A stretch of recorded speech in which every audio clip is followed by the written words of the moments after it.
Powered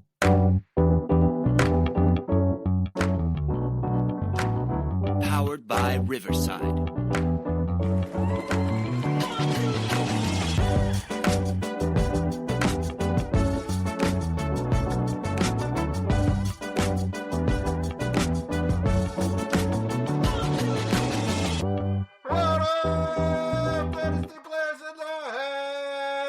It's the Dynasty front office, and we are building you championships one trade at a time. I'm your host, Jesse Schneeman, and I'm here with the two best friends anyone could ever have. Mike Casper's on assignment this week. Starting with the auspicious Austin Bell. How you doing tonight, Austin? I'm good, man. How are you? I'm excellent.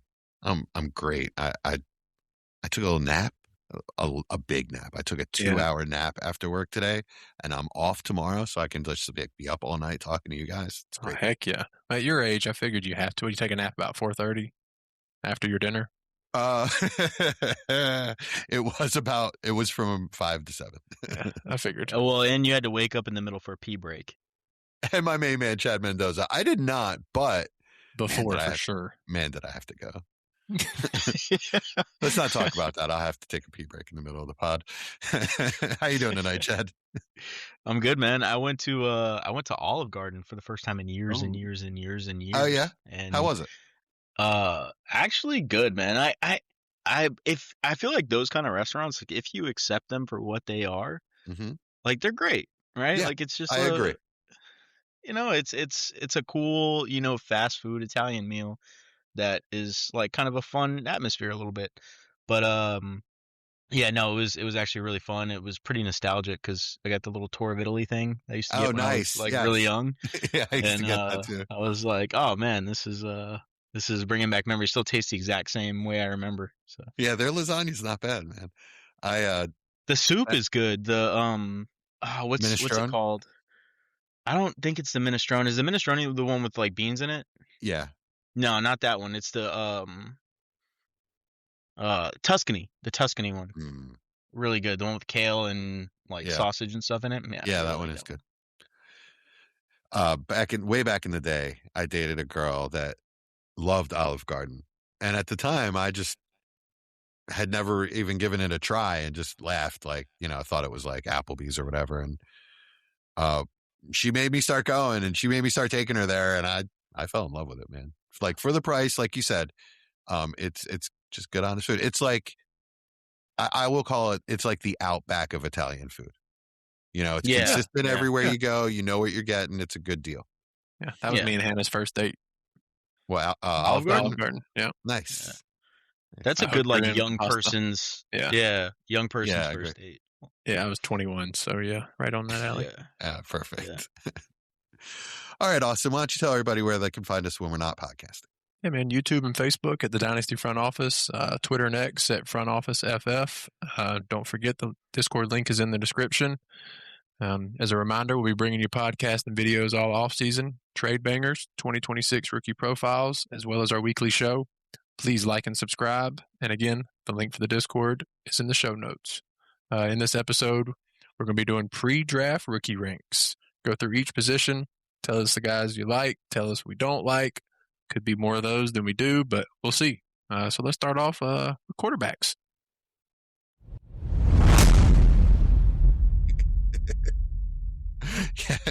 Yes, let's start off with quarterbacks.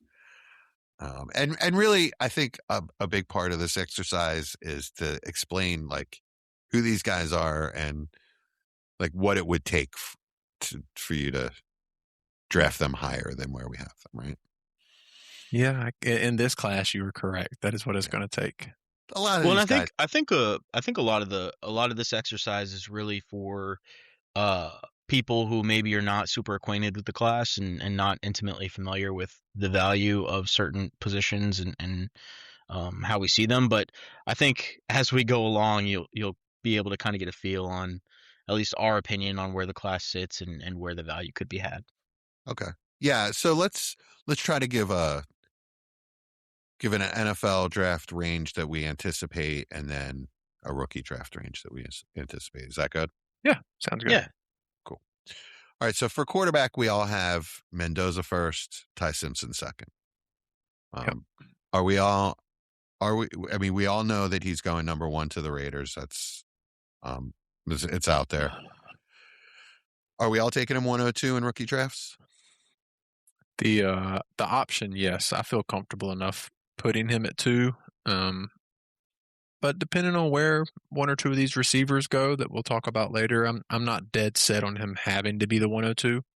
I feel better at him at 102 than I did Cam Ward last year. Part of that might be because of the strength of the class, but and the scarcity at the position. But I'm not dead set on him having to be 2. I don't think there's anything that could make me not take him at 102. I would I think I'm with Austin. I think there's definitely a wide receiver that could push him out of 2 for me, but I would feel comfortable with him, at 2 as well. Is there any chance you'd take him 101?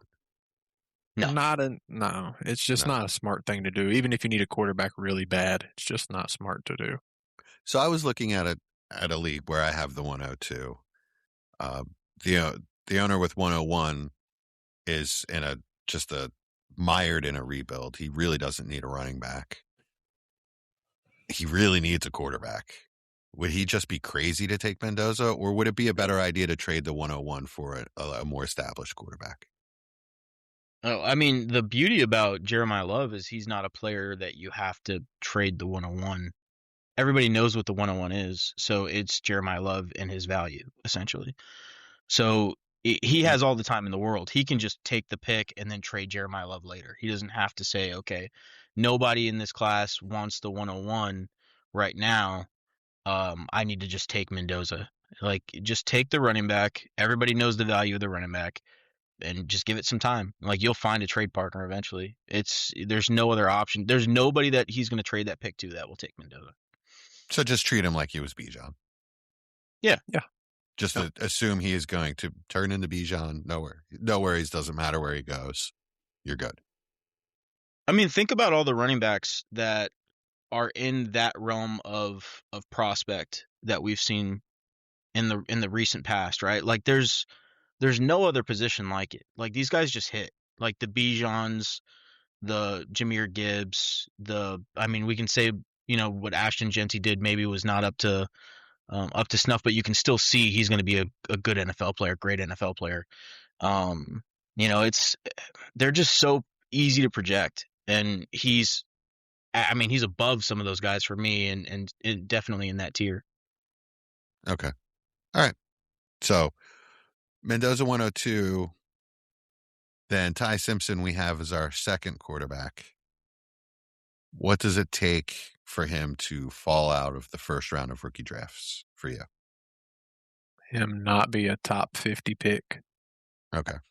So even if he goes in the top of the second round, you're still comfortable taking him 110, 111? Yeah. Okay. Yep. But if he falls out of the top of the second round, then he's probably not going to the third or fourth. Right? No. We don't. Well, I guess Hurts went at the end of the second. Yeah. All right. I guess he's in play anywhere. Yeah. Really? Okay. Yeah. That's going to be an interesting one to me. I just don't. I don't know how the NFL values him. I like him. We went over him last week in our rookie profile. I like his skill set. I think it translates. It should translate well to the NFL. But we saw other quarterbacks that we thought were going to get draft capital just completely not happen. The Matt Corral, Malik Willis year. Yeah. So, yeah, if that happens, then is he still your QB2?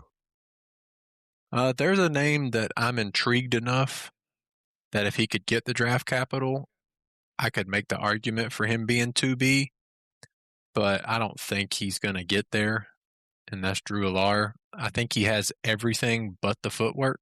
Aller. Yeah, excuse me.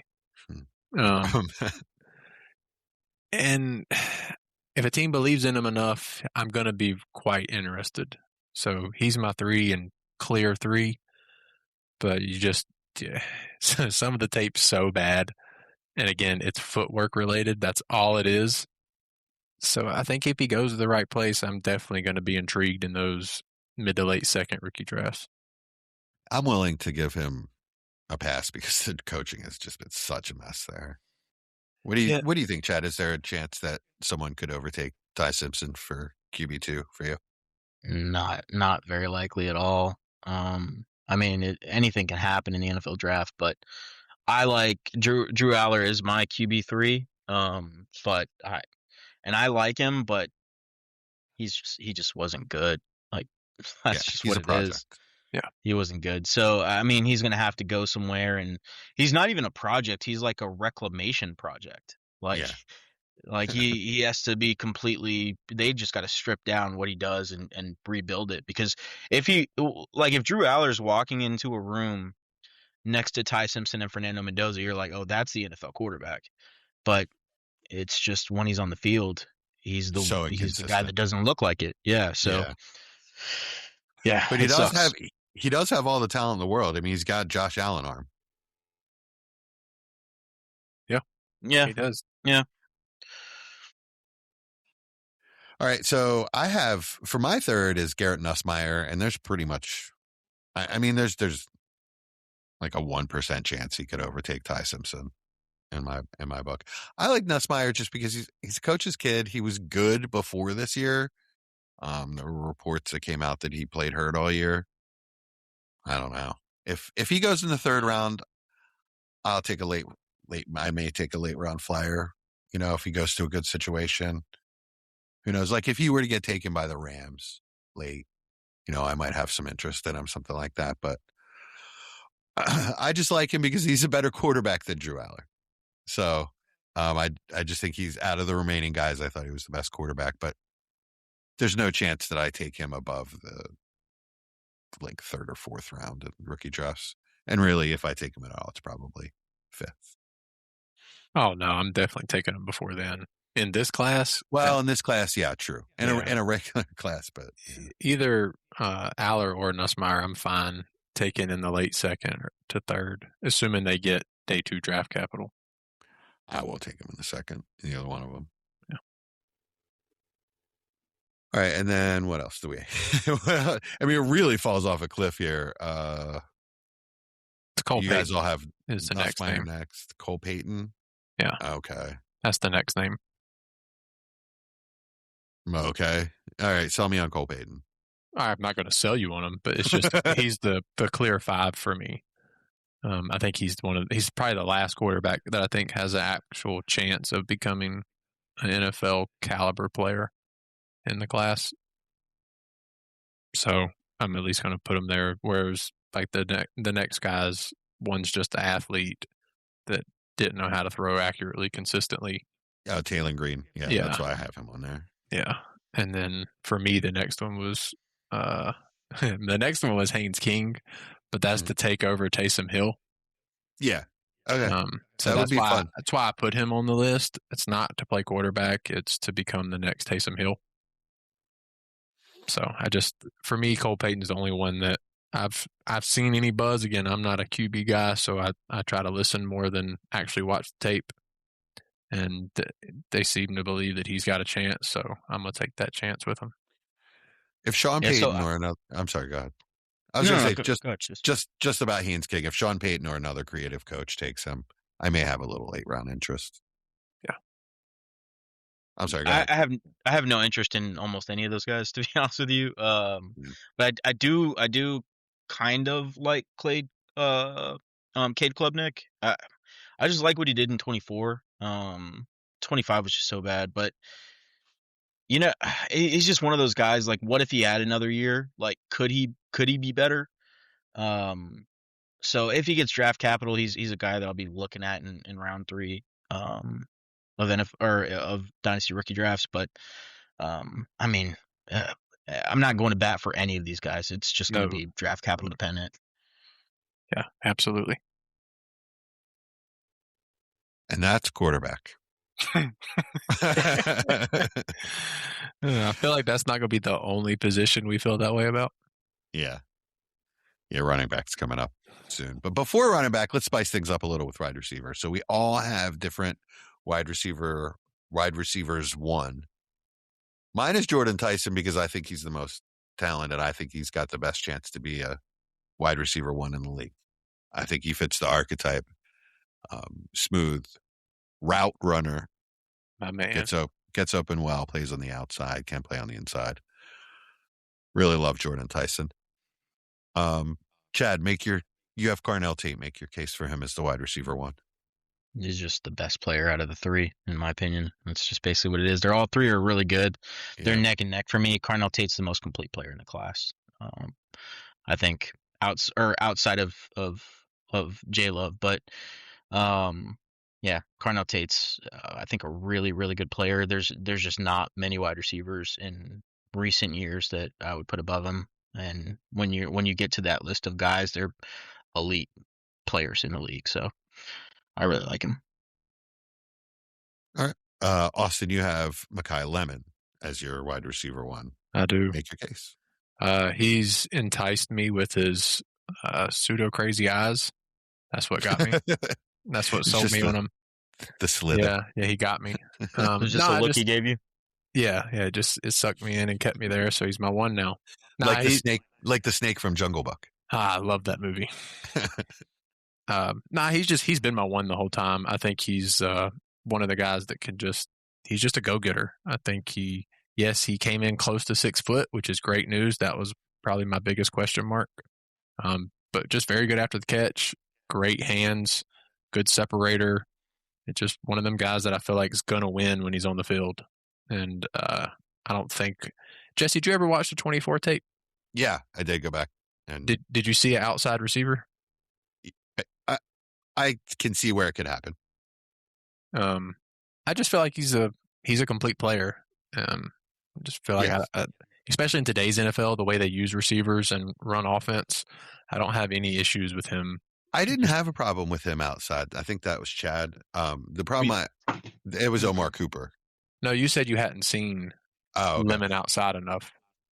Well, yeah, because he didn't play a lot outside. He was just very efficient in 25. Correct. But yeah, I did go back and watch some more of him, especially after that. It's not that I didn't think he could do it. It's just he hasn't really done it. Is the thing. Like he's one of the players that is like 70% slot, which I mean is not really he can't do it. It's just a red flag, right? So until he goes into the league and does it, and not saying that he has to. There's plenty of slot players that get elite fantasy production. But yeah, we'll see how that goes. But when he was outside, his efficiency metrics were ridiculous. Yeah, better than anybody in the class, like clearly. Release numbers, separation, catching. ADOT.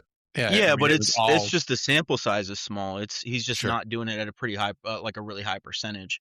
When somebody's stuck on there on an island all the time, to me it's just different. I think you grade that differently. And so somebody like Carnell Tate, who is literally on an island, you can talk about the receiver across from him, but he is on an island by himself playing outside. Almost 80% of the time.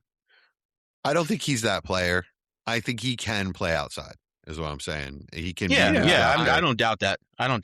He's versatile enough, but no, I don't think that's where he's going to be. I've been hearing this term that I really like is alpha slot. So JSN, obviously ARSB is the biggest one. But yeah, that's what I really see him as. Alpha slot can also play outside. Those guys can all also play CeeDee outside Lamb. and move around. Yeah, CeeDee Lamb. He's probably like the originator. So they've killed off power slot. Now it's alpha slot. Alpha slot. I like it.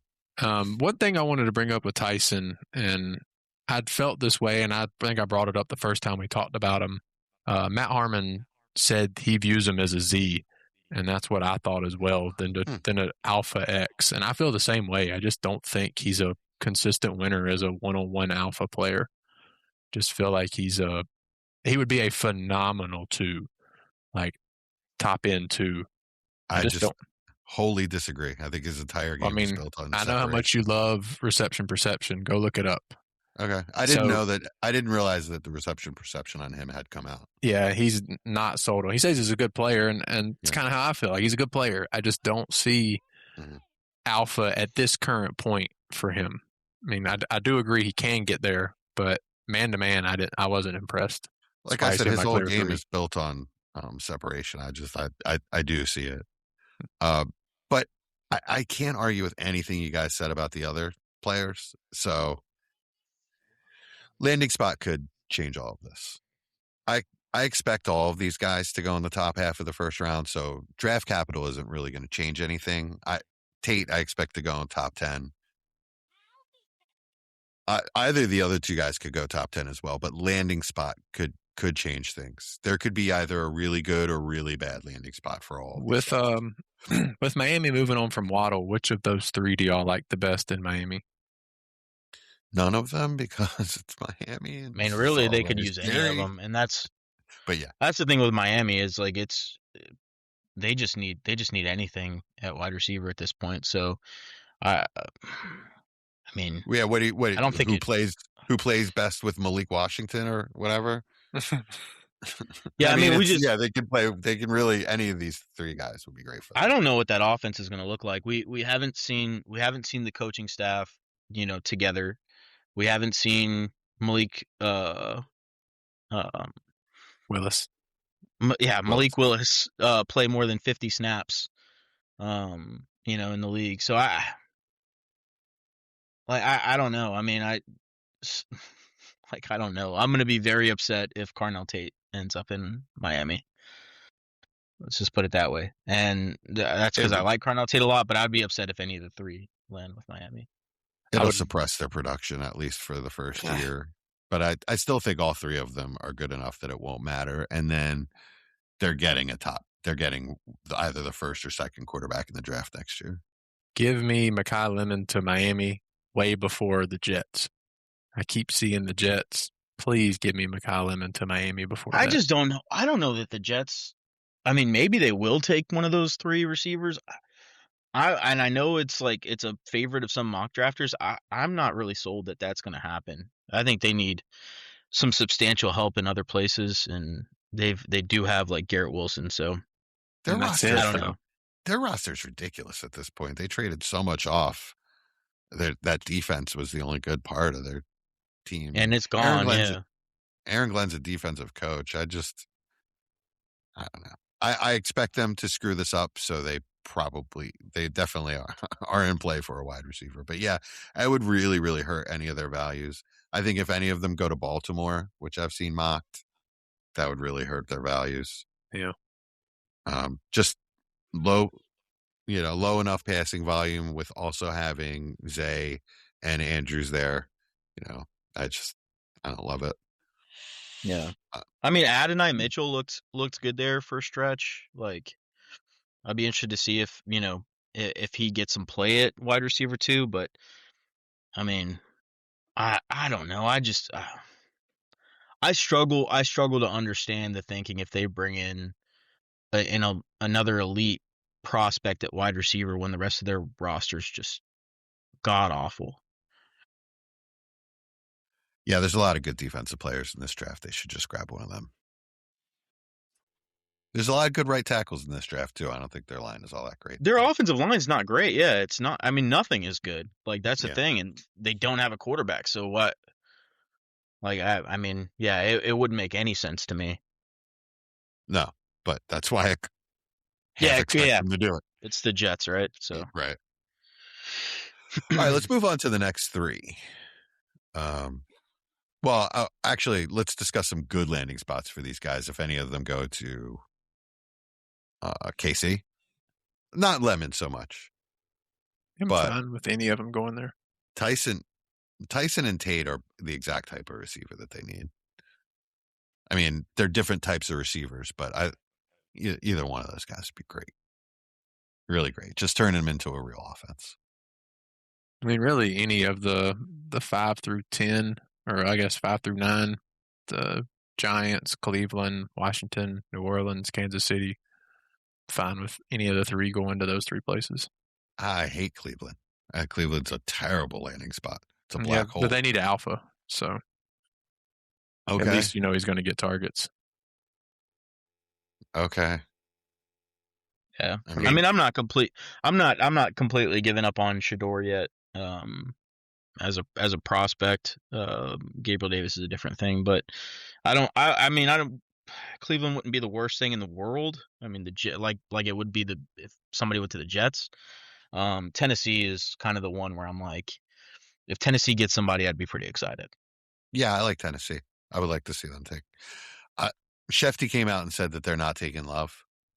So I think Tate's in play for them, which really upsets me, though. The fact that they're not taking Love just scares the crap out of me. Just one thing I don't want to happen in this draft. One thing. I don't want Jordan Love to go to the Giants. What about Jeremiah Jordan Love will never go to the Giants. Jeremiah Love. Sorry. I'm getting all mixed up. I don't want Jeremiah Love to go to the Giants. It's so dirty for fantasy. I don't want him in the end. I don't want him with that team anyway, as an Eagles fan. I'm sorry, what were you going to say, Austin? I don't know. Oh, okay. But yeah, I mean, Giants are a good landing spot for Tate or Tyson. I mean, Lemon doesn't fit with them because they have Neighbors, but I think any of those three wide receivers fit with the Saints great. I think Lemon would fit really well with the Giants and with Neighbors. It's not the traditional NFL where you have to have that, like. I understand. No, I mean, Neighbors someone is does have to. Yeah. To maximize Neighbors, you need to move him around. Well, you can move Lemon around. Yeah, that's why. Yeah, that's why you would want Lemon, is because you can literally move. Lemon can play predominantly in the slot, which would probably work best for him. And then you can also move Malik Neighbors in the slot when you need to, just to change things up and move him outside. I mean, Wandale played almost exclusively in the slot when Neighbors was playing, so they don't have anybody in that position. They could put Likely in there, but I mean, who knows? I'd rather see Neighbors play way more in the slot. Just because he played outside in the NFL doesn't mean that's the best way to maximize him. I think he would be an assassin out of the slot, and you move him around, bring him out of the backfield, just the typical, like, modern, like JSN is used, just all over the formation. You don't know where he's coming from, so you don't really know how to bracket or double him, because teams are going to want to do that on a constant basis. So the more you move him around, the more you move him away from coverage and get him open looks, or just, single coverage or easy zone looks. Yeah, I mean, I to be honest with you, I don't agree. I think his best position is outside. That's where he does a lot of his damage, and I think that's where he's looked best. It's cool when he's in the slot. Like, he's obviously a really, really, really good player. Like, I think he's top 5 in the league, but so he can play anywhere, but I like him on the outside. I think it opens a lot more up in the offense. So if you bring in a guy like Lemon who can, also share those duties, I mean, I think they're in play for any of the three. I think Carnell Tate makes the most sense, but Carnell Tate makes a lot of sense for a lot of different teams. So he can be the number 2 again. Man, I can't wait to see Neighbors come back. It's been so long. I think a lot of people have forgotten how good he was. Yeah. All right. Are we ready to move on to the next tier? All right. We all have different wide receiver 4, right? No, me and you have the same. Oh, you 4. and I both have Cooper. Omar Cooper Jr. Welcome to the club. Okay. I'm not strongly convicted on that. There are so many things that could change for me. So for me, it goes, I'll give you my next 4 because Jeremy Bernard kind of sneaks into this tier. It's Denzel Boston. How dare Concepcion, Omar Cooper, Denzel Boston, Concepcion, and Bernard. How do you have that next tier, Austin? Cooper, Concepcion, and Boston. Okay. And it's just those 3. And Chad, what's your? I assume after Lemon is a tier break for you. Yeah, right? Yeah. After Lemon, it's a tier break. Then I have Boston, Cooper, and Chris Bell. Okay. So Concepcion is not even in the second tier for you. I don't know. These guys are kind of close. To be honest with you, if Chris Bell didn't have the injury, he'd be ahead of all these guys. And probably closer to tier 1 than to tier 2 for me. I really, really like Chris Bell. But because of the injury, he's 6 for me. These guys, I kind of change them day to day. But me too. even up to like 8 with Jeremy Bernard. And Chris Brazel's interesting too. I like a lot of these guys, to be honest with you. It's hard for me to tier them. I think it's just going to depend a lot on like landing spot, and what a team wants to do with them, because I think these guys are so different from each other. That's what makes it a little more difficult. Yeah. Landing spot and fit is going to mean a lot for these guys. Draft capital. Draft capital is going to mean so much. So like if these 3 guys, Cooper, Concepcion, and Boston, go in the first round, it pretty much solidifies them as first round rookie picks. Definitely solidifies them in this class. Yeah. If 1 or 2 of them fall to the second round, mid-second round, it's definitely going to drop them. You know, it's going to drop them behind the other 2 at least. Yeah, I agree with that. The fit's going to mean so much. Although, like, every time I say Denzel Boston, Pittman almost comes out of my mouth, because that's how I'm viewing him, that he's just he'll be such a good fit on so many teams, because so many teams just need a player like that. And in today's NFL, with 2 high safeties, the middle of the field wide open, they need somebody to just go in there, sit in the soft zones, move the chains. So I really like that. But then I look at Omar Cooper, and if I think he goes to the right offense, he's the biggest wild card to me. If he goes to the right offense, I could see him being the alpha slot, you know, or just a movement piece. You know, I did go back and watch some of his 24 tape, and he did play outside the whole season. Mm-hmm. So he can do that too. I don't think he was as good at it. Like, they really found his role this past season. He was really, really much better, but he can do it.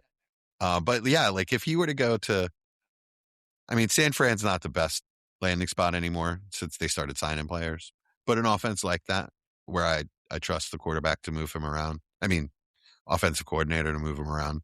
And just like, I just think he could be an alpha slot. So it's very attractive to me. There's a path to wide receiver 1 out of him. Yeah. I agree. Anything else we got?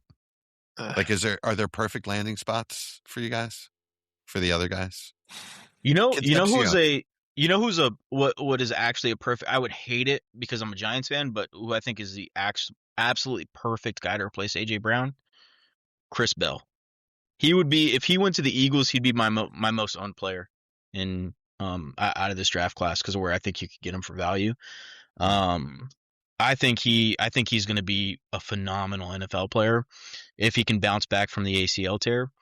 And I think he still has a good chance to be like early day 2, maybe even end of day 1. We'll see. How put off by the injury everybody is, but I think he's a guy that's been really, really overlooked in this class. You mean first round? Yeah. Oh, wow. So I watched him and I loved him. I think he's an amazing wide receiver. He's big and fast and great hands. Go ahead. I heard a comp for him, and it made me giggle. Chad, you're going to hate it, but it's okay. If Xavier Legette was good at football. And like, that's exactly what it feels like watching.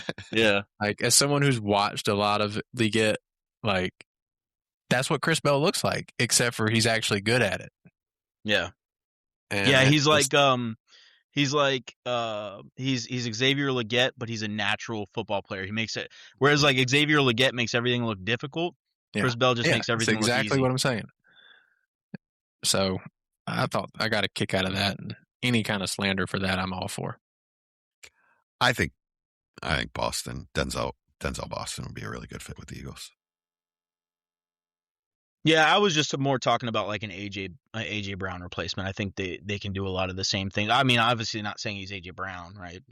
No, I mean, nobody's AJ Brown coming out of as a prospect, but as far as like what you ask a wide receiver to do, I think they're going to be able to do a lot of the same things. the Eagles view Devontae Smith as that player. So if A.J. Brown were to leave the Eagles, Devontae Smith would move into that role. And then whoever else they bring in, I would think would be more like a slot or Z or flanker or whatever. And let's address Hollywood Brown right now. He's depth. So please, conspiracy theorists out there, that does not add any fuel to A.J. Brown being traded. Till it does. I'm on record in the Discord by saying that I honestly think this is lip service from Howie. I think Howie is going out there and asking for 2 firsts or 1st and 2 seconds, something that he knows he's not going to get. So you can go back to A.J. Brown and go, man, I tried. There's not a market. Just play it out this year, and then we'll talk. I don't know. A certain dog came out. What? Today? A certain dog came out today. What are you talking about? Ricky Scoops. Ricky Scoops. Huh? Ricky Scoops came out today and said they're negotiating a deal with the Patriots in place for post-June. Right? Yeah. Oh, is that right? Yeah. I mean, I've heard that rumor as well, but do you really think teams are doing that after what happened with the Ravens? I mean, if somebody can acquire A.J. Brown, yes, somebody will do that. Why wouldn't they? You're gonna do it. You're gonna do a handshake deal. I mean, yeah. Well, because it's not a major injury. You know, I mean, that's and it doesn't cost me until June. Whereas the trade with the Ravens, it cost the Raiders a ton instantly. You know, the handshake for June doesn't cost anybody anything. There's awesome. There's no second free agency that depends on this deal. No $30-some million coming back and not having the draft picks now. If the Eagles take a wide receiver in the first 2 rounds of the draft, then I'll believe that. If not, no way. There's no way Howie is going into this season with Hollywood Brown as a starter, or Darius Cooper would be the next player on the depth chart. There's no chance. And just what the rest of what's out there, Juwan Johnson, Jennings. I mean, yeah. Okay. That would be seen by the entire fan base as a failure by Howie. So there's no way he's doing that. We'll see. We have Super Bowl aspirations. You can't tell me that a GM that all he cares about is winning the Super Bowl. Yeah, we did. Is going to. We got him. Success. So this is how you know. You're telling me Hollywood Brown as a Super Bowl contender, wide receiver 2. All right. Let's move on to the next tier. Or actually, let's talk about Casey Concepcion. Chad, why is he at the bottom of that tier for you? What is it about him that you like less than the other guys there? Especially like Cooper. We know why and how much you like Boston. Yeah, I mean, I just think Omar Cooper's a better player than Casey Concepcion is. Okay. That's just what it is. Casey Concepcion just has more holes in his game and is more of a projection to me than Omar Cooper is. I can watch Omar Cooper and tell exactly what he's going to be in the league, and see examples of it in the league. With Casey Concepcion, it is like just a little bit more projection and going to be more like scheme based. If he goes to a situation where, they have a player that is designated in a slot role, that they just heavily target, like I'm going to be cool with it because I think that's the kind of player he's going to be. I know a lot of people think he's going to be a lot more than that.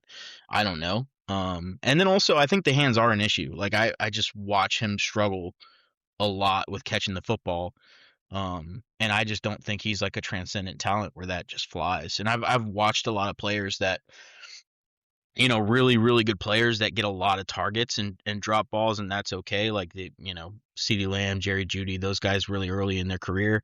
And I'm talking about his prospects, but Amari Cooper. I just don't know that Casey Concepcion is going to get that kind of leeway unless he gets really significant capital, right? Like if that kind of player comes out and is dropping, 10, 11, 12 balls a year, it's going to be tough to justify, throwing him.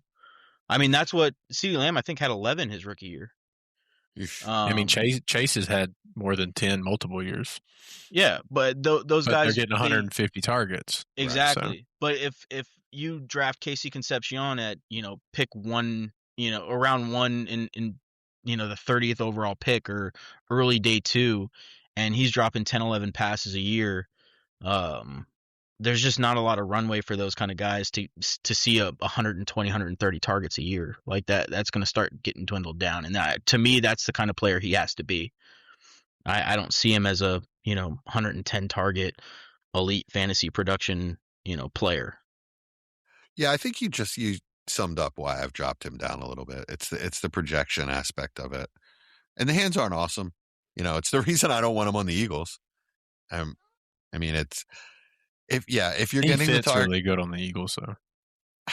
And the Giants. Honestly, the Giants in the early second would be a great landing spot for him. Drops just frustrate me so badly. So I would be so upset if the Giants drafted him. Not because he's a bad player, because I don't think he is, but we just can't afford any other player that can't catch. Like that is. True. Hey man, did you see his gauntlet? He didn't drop any. We're good. You have 2 starters that can't catch already. Yeah, well, actually, I guess Theo might not be a starter. I watched anymore. the gauntlet, and then I watched a lot of his tape. And that's old stuff now. We're in 2026. Yeah, we're good. It's going to take a lot more than a gauntlet to fix what he did in college, or fix what he did in college football. Because, yeah, I mean, it's his hands are rough. His hands are really, really rough. And I just don't believe that wide receivers at this point of their career can really fix that kind of stuff. I just don't. I don't think he. I mean, there's going to be like improve it.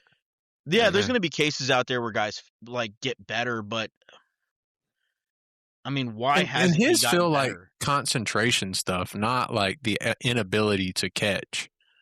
Well, he does clap attack sometimes. Yeah, I mean, he doesn't always after the combine. He doesn't always do it, and I think it is something that he works on. But we discussed this before. You can't count on college coaching to improve a player's technique and to get them ready for the NFL. I disagree. That's not what college coaches are prioritizing. He is at Texas A&M. How good are they? Who's their wide receiver coach? Come on, guys. That's what I'm saying. Like, we don't know. Come on. These guys are making millions and millions of dollars. You think that they're not coaching them on how to catch the football better? I mean, honestly, I don't have a lot of faith outside of Ohio State that a receiver is getting the right coaching, personally. I think all of these guys have personal coaches. All of these guys have elite SEC coaching staffs. I'm talking about the guys in the SEC, obviously, at these elite programs. But it's not like he's playing for, Baylor, right? Like he's playing for Texas A&M. I don't believe that. I don't believe that for a second. I mean, they're both in Texas, aren't they? Yeah. That's where the same coaches. But yeah, I don't believe that for a second. I just don't. All right. He's talented enough for me to give him a year to find out. That poor man, though, you just tore him a new butthole. I like him. Isn't going to sit I down. like him. It didn't sound I like like him as a player. I like him as a player. I just do you though? I know. No, I do.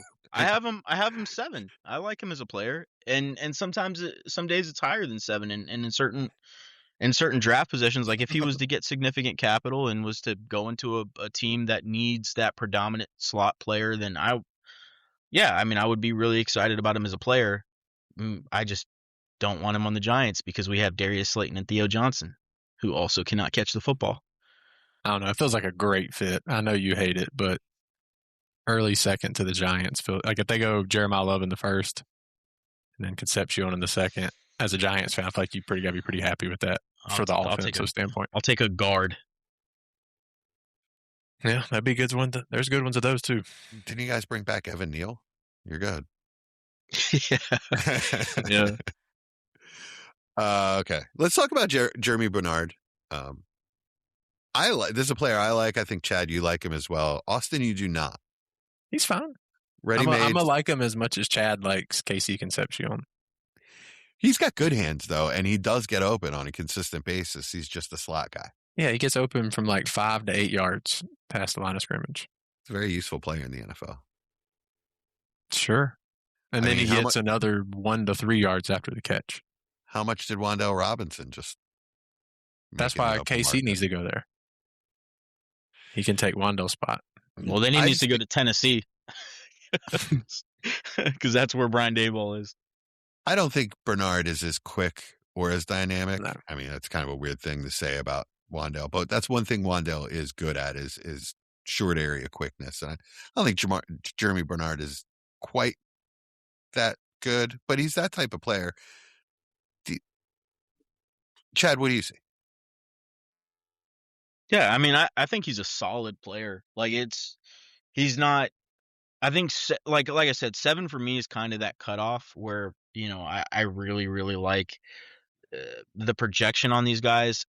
Jeremy Bernard, I think, is just a really solid wide receiver 2 at best for me. Mm-hmm. So, yeah, I mean, anywhere he ends up, I think you're going to be able to get, pretty safely get relevant fantasy production, and that's why I have him so high up. I think he's probably a lot of what I said about Emeka Egbuka last year. Where you just see like a really safe player that can translate to the NFL really easily. Jeremy Bernard in the same way, just not as talented. So yeah, I mean, I like those kind of players just because you can get them in the second round and you're not losing out on a second round pick essentially. Yeah, my issue with him is that he's a slot player, and I'm concerned that he's going to be a part-time player in the NFL. I mean, he's bigger than Josh Downs, but if we get that kind of usage out of him, it's tough to start him. It's tough to find the week that he's actually going to get run. So with 11 personnel being on the decline, this type of player just is less valuable in fantasy.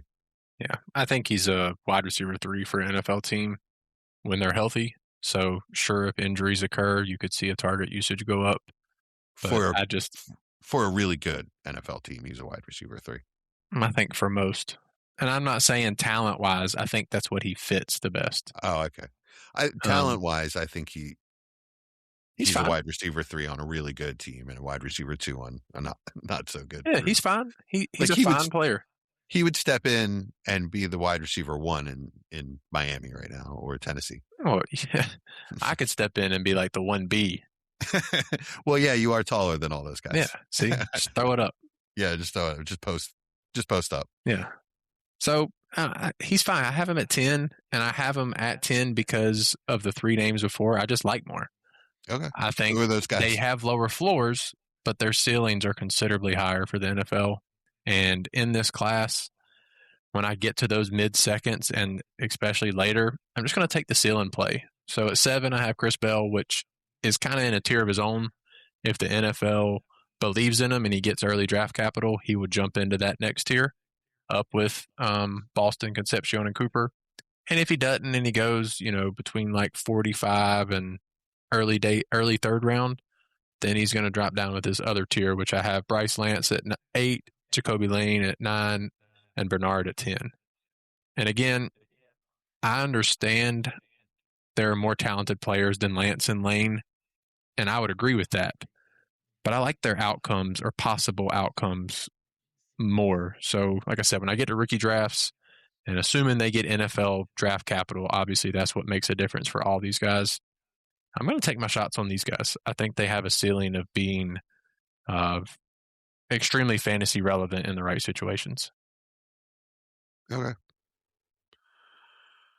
Chad, in your next tier, I guess you've talked about everybody up to 8.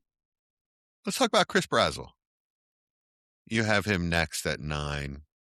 Austin just brought him up. No, I did not. Oh, you did? No, he's not in my top 13. Oh, my bad. Yeah, I'm out on him. He looks like every other receiver that doesn't work out in the NFL. That's what the tape feels like. I watch it and I'm like, oh, that guy's good in college. And then I get in the NFL and he kind of just hides in the weeds like every other one does. Chad, why do you disagree with that? I mean, he's not a safe player. I mean, I can see what Austin's talking about. He's not. He's not. But there's a lot Very, to like him. very volatile profile. But go on, yeah. Yeah, I mean, he's just a big athletic player. It could likely be a not really fantasy relevant Z, but I think the potential is there to be more. So yeah, I mean, he's the kind of player I'll take a swing on in the mid to late second. Same. That's where I see him. Yeah, my guy for that's Bryce Lance. That's exactly how I feel about him. I'll just go ahead and say it. He's a guy that I could see being a Z pretty quickly in the NFL and succeeding at it. I think they're in the exact same bucket for me. Big athletic wide receivers. Bryce Lance has very little experience. So he's got 1 year of production in 4 or 5 years of school. So like he's an older prospect and has 1 year. So that's like all of these guys have like these huge red flags, very volatile profile that, all these rest of the guys that we have here, except for Ted Hurst.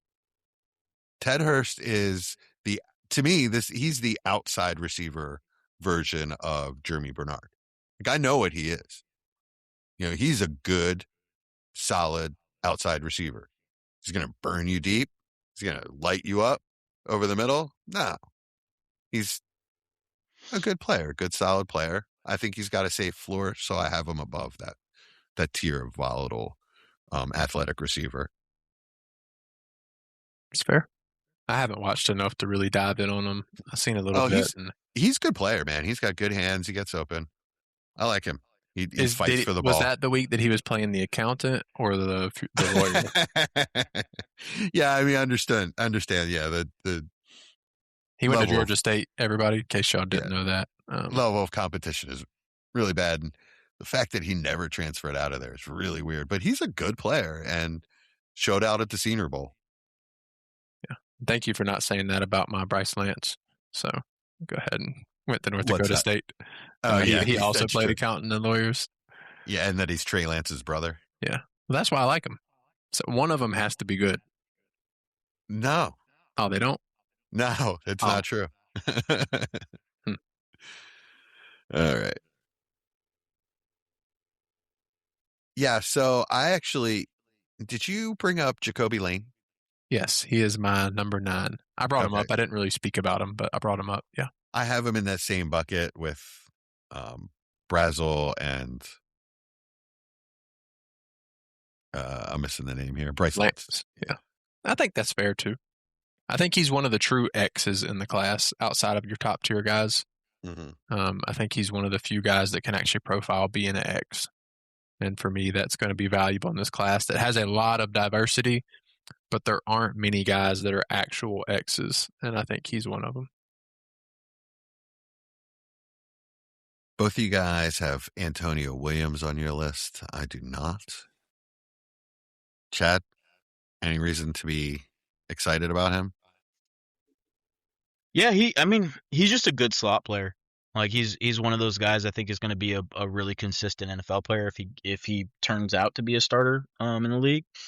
But for me, the only real knock that I can see are really just he's just not fast. He's a small, kind of not really athletic slot player, which is not the most fun combination in the world. But he's just smart. He's like a smart, witty player in zone. He just sits in open space and finds the ball. And he has had some a really interesting injury history. And I don't know. I haven't gotten too deep into it. I don't know how much of that is gonna be an issue going forward. Because I know he dealt with it. I think the last 2 years, right, Austin? Yeah. So that's never good. But hopefully that's something that gets cleaned up and is just something he had dealt with in the past. But yeah, I mean I think he's another one of these guys, just a really safe kind of slot player. Nothing too flashy, but just does everything really well. To average. Type of player you'd take high third? Yep. That's where I would have. I'd take him. I'd take him in the second. I'd have no problem taking him in the second if he gets the draft capital. It's just going to Are depend. you expecting early day 3 for him? Are you aiming for? I think it's 2? possible. I think with these guys, it's kind of just he's a slot player. Like that's what he is. Like he's not anything but a slot player. Right. In my opinion, there's only so many of those spots open in the league, right? So if he's able to find a spot, I think it's possible he gets into the third, fourth round with the right fit. But he could also easily go in the sixth round. Yeah. One name missing from both of your lists. He made my top 10, but I don't have strong conviction on it. Elijah Surratt. Yuck. Yeah. No, thank you.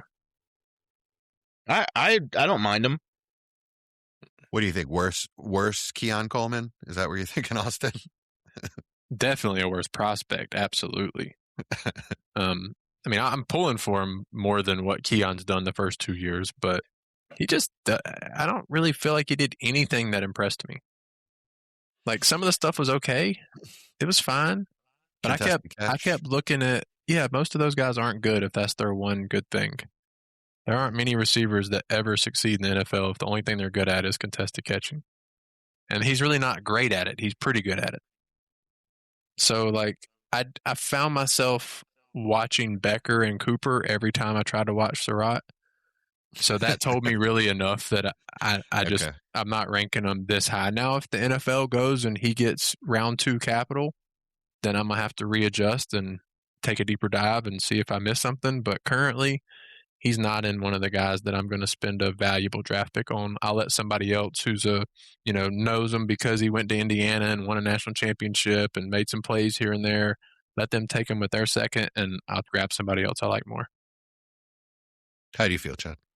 I saw somebody on the NFL Network. I can't remember who it was, but I saw somebody in the NFL Network comp him to Alan Lazard, and I thought that was like a actually pretty fitting comp. Like it's not, and I mean that's fine. Like if he turns out to be Alan Lazard, like that's a decent fantasy asset for where you're going to get him.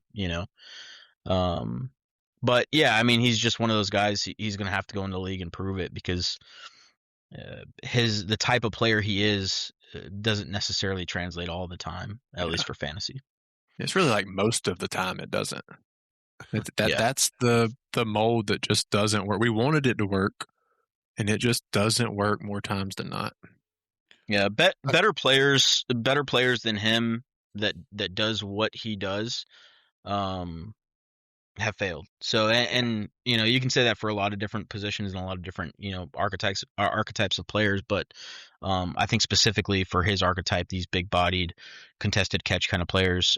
Now I don't think he's the worst route runner in the world. I just don't. But yeah, I mean, for me, he's just going to have to go in the league and prove it. Okay. All right. You guys convinced me moving down my list. All right. Compare for me, whoever wants to do this first. Would you rather have Deion Burks or Skylar Bell? I haven't watched a ton of Burks, but I'm pretty excited about Skylar Bell. Okay. Another one of those players that I was really scared was going to come in at 5'8", and he came in at almost 6 foot. So that was my real only worry for him. I think he can play in the slot and also as a Z in the league. Good hands, really good at going up and getting the ball. Fast, twitchy off the breaks on the intermediate, and does well on a post. I really like his post routes. So I think a team's going to use him as somebody who opens the floodgates for the intermediate people, and he's going to get some of those opportunities to catch the ball. So just a guy I like. I thought he impressed me enough to watch. I think I ended up watching like 5 games for him. I didn't watch quite that much, but yeah, I liked what I think I watched 2 games. I liked what I saw. Yeah, I'm hoping for late day 2 capital for him, and it's very possible we see early day 3, but I'm hoping for that late second, third round capital for him. Yeah, he'd be in play mid second for me if that happened. Deion Burks, then he reminds me of Deion Branch actually. So if he turns out to be that type of player, I would like him. Just not the biggest guy, but solidly built, kind of compact dude. Good numbers, good testing numbers. Solid receiver. I don't know. Who was the player that he's just going to be? I just feel like he's going to be like just a part-time third or fourth receiver in the NFL is probably what's going to end up happening. So I don't love him, but he's got a little upside. I like Deion Burks a lot. Okay, talk to me. I think he's pretty comfortably a wide receiver 2 in the league. The Really? only reason I don't, he was the guy that I was, I mean, I didn't say this on air, but before we came on, the guys were giving me crap because I only had 11 wide receivers on, and I couldn't decide who to put on wide receiver 12 on my list. And he was the guy that was kind of leading the pack for me. I like him a lot. He's not a flashy player, but I think he's one of those guys. If you told me that Deion Burks played in the league for 12 years and was a wide receiver 2, I'd believe it. I would believe 3 wide receiver 3, but yeah, I think he's more talented than a wide receiver 3, to be honest with you. And this might just be because Oklahoma Sooner kind of bias here, but Sterling Shepard. You're an Oklahoma fan now? I thought you were a Texas fan. No. I'm just because the comp, but Sterling Shepard, I think is what I see when I see Deion Burks, and that may be a little bit of bias because I think I saw that when I was reading some scouting reports after I watched the All 22 and everything, and that just stuck with me. You guys know how much I like Sterling Shepard, and I do see a lot of the same player. But I just don't know that he's going to get draft capital, and that's the only reason I don't have him higher. If he gets draft capital, he raises a tier for me. I think he's a really, really safe player. His ceiling to me would be like a Jacobian Myers. It's the only reason why, it's a big negative. It's just the injuries for me. Mm-hmm. And that's why I don't think he's going to get the draft capital. So Sterling Shepard fits. Yeah, exactly right. Because it's the concussions, the soft tissue. It's just always he's just injured. So I just want to see him get in the league and cut that out. But I think he's a good player. I mean, I have him at 13, so we're pretty similar. I need to watch him more. If he gets draft capital, he could be as high as 8 for me. I was going to ask him or Bernard. The way you talked, it seems like you're more excited about him. Jeremy Bernard. Yeah, I was about to say, it feels like you're more excited about him. I just think Jeremy Bernard is probably going to get better draft capital. And that's the only reason I have Jeremy Bernard ahead of him, because a lot of my rankings is just a tie between, what I like and then also, what I think is going to happen in the NFL draft. But if Deion Burke, like I said, if he does get the draft capital, he's going to shoot up my board. I really, really like him. Cool. All right. Well, it's time for my annual do not draft before the 3rd round list. I like how you put that caveat in after you told everybody not to draft Luther Burden. People are misunderstanding. I would have taken Luther Burden in the top of the 3rd round, and I told everyone that. He was a late 2nd round value for me. That's why you don't draft him, because he won't fall to you. Zachariah Branch and Malachi Fields. Malachi Fields just is not going to work in the NFL. It's the prospects with that profile, with those testing numbers, don't work in the NFL. I'm out. Zachariah Branch is tiny. Sucks. That's it. They're not going to see him. He's not going to get enough targets. He's not worth my time. I think he's so electric, and I think he can be a good receiver, but he needs to go to another country and gain like 2.5 inches from a surgery and then come back, because he has what it takes other than being tall enough to be seen consistently enough. Yeah, he's like 5'7". Came in at 5'8" and a half, I think. Okay. I don't care. If he gets the draft capital, which I think he will, I have him at wide receiver 10 on my list. I'll take a shot on him. I saw Tank Dell come in and do really good things in the league. Now you can argue the injury and everything, but for where you're getting these guys, with the Dynasty community just writes off completely, like Tank Dell was written off completely, they still paid their dividends, right? Like you still were able to go and sell those players, once they were, productive in the league. So Tank Dell was easily worth a first for quite a bit. If the issue I have with both of these guys is that their names, like Malachi Fields, popped up with all the big draft guys, his name early in the cycle. So I think a lot of people know him, and he's a name. And Zachariah Branch has been around in Devy circles for a long time, and he's just a name that people know. So I think that they're just going to go before I'm comfortable taking either one of these guys, which would be somewhere in the third. Yeah. I'm cool with late second for Branch, assuming he gets capital. Fields, I probably won't have any shares either way, to be honest. Yeah, I mean, it sounds like Zachariah Branch is gonna get the opportunity to go like potentially even day one, from what like these NFL insiders and stuff are saying. And if that happens, Piper, I mean, Mel Kiper keeps mocking him in the first. I'm taking him in the second if that happens, like easily, like not even a second thought. So for me, it's about opportunity because all these players have to do, they don't have to be good for a very long time. They just have to be good. And that's it. You can get rid of them. I just don't think it's going to happen. Yeah. His ceiling to me is Tutu Atwell. Such a different player. I don't even think. Yeah, I don't. I mean, they may look similar size wise, but they're not even close to the same player. It's all. I don't like. I just don't believe anybody that watches Zachariah Branch and says that they know what he's going to be in the league. Like I don't think that's possible because the way he operated in college is not the way that he's going to be asked to operate in the NFL. So it's just if he can do it. But you see a player like we talked about Mekhi Lemon. When Mekhi Lemon played out in the perimeter, outside of the slot, he was good. Zachariah Branch is an even more extreme version of that, right? Zachariah Branch was not asked to catch the ball past the line of scrimmage, but when he was asked to do it in that very small, limited sample size, he was really good at it. So I just want to see what he's asked to do in the NFL because he is an extremely good athlete. Like Yeah, if there's a player that's going to be an outlier, it's going to be a guy like Zachariah Branch. Yeah, I agree with all of this. It's like Ladd.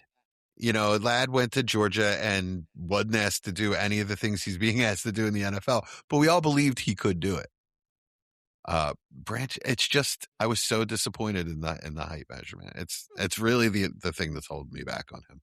Yeah, I mean how tall is Tank Dell? Like that's what he's going to be if he succeeds.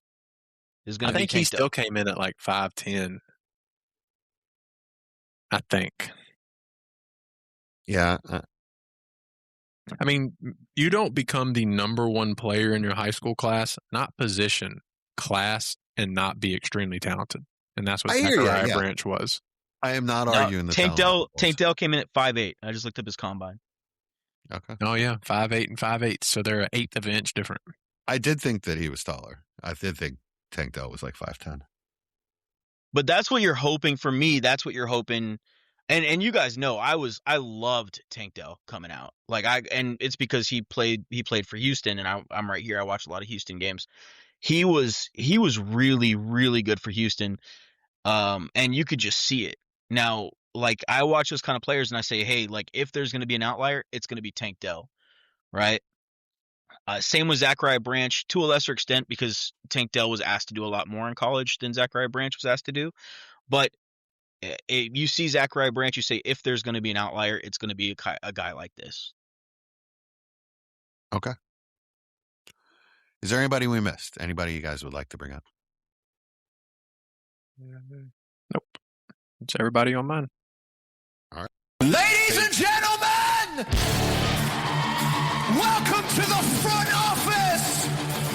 The lights are low, the boards are lit, and the Dynasty clock is ticking. From the heart of the startup draft to the championship throne, one crew rules the long game. Give it up for the undisputed architects of empire, Dynasty Front!